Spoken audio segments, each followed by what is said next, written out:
सृष्टि की कथा। जगत की सृष्टि से पहले केवल परमात्मा थे, अन्य कुछ नहीं।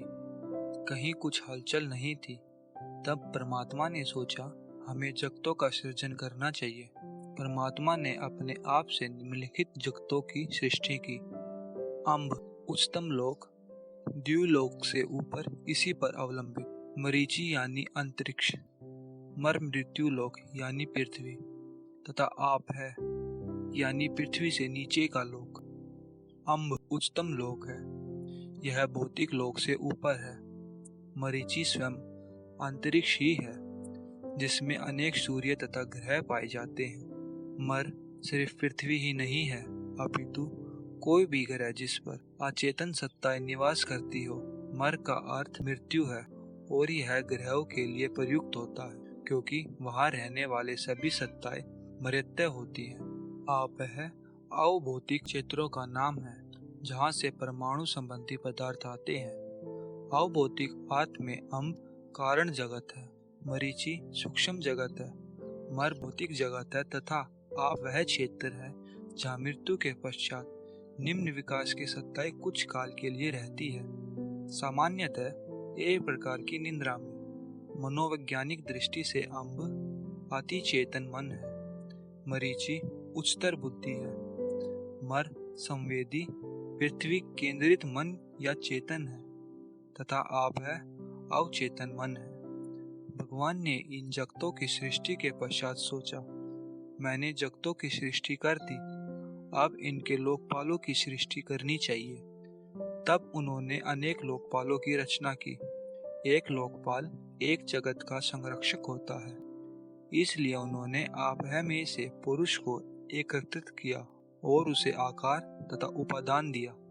परमात्मा ने जैसे ही रूप पर ध्यान केंद्रित किया, अंडे के समान उसका मुख खुल गया और उससे वाक और अग्नि प्रकट हुए।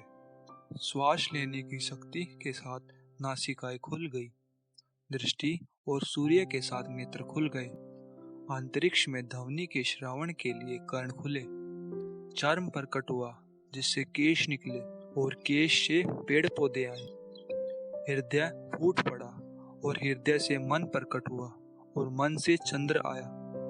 नाभि प्रकट हुई, और उससे अपान निम्नगामी ऊर्जा तथा अपान से मृत्यु का जन्म हुआ। तब शिशन यानी सुख की इंद्रिया, और उससे एतस हुआ, तथा एतस से आपह का जन्म हुआ। उसने इन देवताओं की सृष्टि की। वे इस महान आवरण में गिर गए तथा भूख प्यास के बंधन में बंधित हो गए। तब उन सब ने परमात्मा से कहा, हमें रहने का स्थान दीजिए, जिससे हम सुरक्षित रह सके तथा भोजन खा सके। परमात्मा ने उनके समक्ष गाय लाकर रख दी, पर देवताओं ने कहा, यह हम सबके लिए पर्याप्त नहीं है। तब उनके सामने परमात्मा ने अश्व रखा, यह भी पर्याप्त नहीं है। उन सब ने फिर कहा। तब परमात्मा ने उनके सामने मनुष्य को रखा। इस पर सब देवताएं प्रसन्न हो गए और बोले, यह सचमुच सुकृति है। परमात्मा ने उन्हें उसमें यथास्थान प्रवेश करने के लिए कहा। अग्निवाणी बनकर मुख में प्रवेश कर गया, वायु गंध बनकर नासिका में प्रवेश कर गया, सूर्य दृष्टि बनकर नेत्रों में, अंतरिक्ष में ध्वनि श्रवण बनकर कर्णों में, पौधे जड़ी बूटियां तथा वृक्ष केश बनकर त्वचा में, चंद्र मन का रूप ग्रहण कर हृदय में प्रवेश कर गए। मृत्यु निम्न श्वास अपान बनकर नाभि में प्रवेश कर गई। आपह शुक्र बनकर भोग इंद्रिया में प्रवेश कर गया। अब भूख और प्यास ने परमात्मा से कहा, हमें स्थान दीजिए। परमात्मा ने उन्हें इन लोकपालों में प्रवेश कर उनके साथ साझेदारी करने के लिए कहा। इसलिए हम जो कुछ जीवन में करें, भोजन जल तथा सुख सर्वदा हमारे साथ रहते हैं। सृष्टिकर्ता आत्मा ने सोचा, ये रहे सब लोक और इनके लोकपाल, अब हमें इनके लिए अन्न का प्रबंध करना चाहिए। उसने आपह पर ध्यान केंद्रित किया और इससे अन्न उत्पन्न हुआ। अन्न सृजन के पश्चात परमात्मा की पकड़ से निकल गया।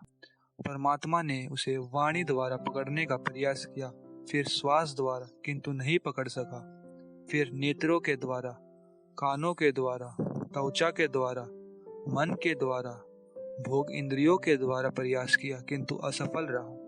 इसलिए व्यक्ति भूख को केवल अन्न के बारे में बोलकर, सूंघकर, उसे देखकर, सुनकर, स्पर्श कर, उसके विषय में सोचकर भी संतुष्ट नहीं हो सकता। अंततः उसे अन्न को पकड़ने में अपान द्वारा, प्राणवायु द्वारा सफलता मिली। यही अन्न का अधिकार है। इसलिए अन्न में प्राण का वास रहता है। सब कुछ की सृष्टि करने के पश्चात सृष्टिकर्ता सब में प्रवेश कर गया और उन्हें अपना आवास बना लिया। ऐतरेय उपनिषद से।